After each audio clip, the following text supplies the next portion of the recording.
started getting taps, and I thought, here we go. Yeah. I'm very well sat there. Well, I got fish on my way up. Hello. Jesus.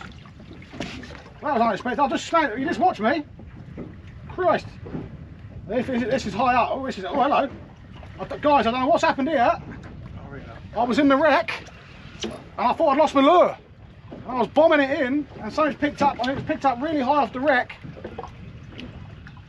And hello, we got something on.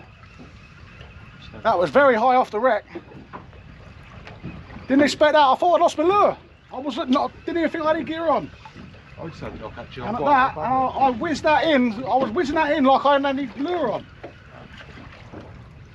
And we've got another nice Pollack. Then gets a net rapid time.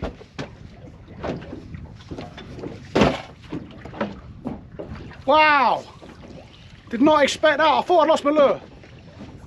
Wow, there we go. Look at that.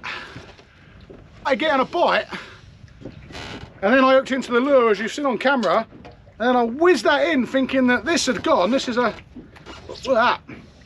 That hook is actually bent. You can see slightly where I hit the wreck. And that was on the end of it. Lovely.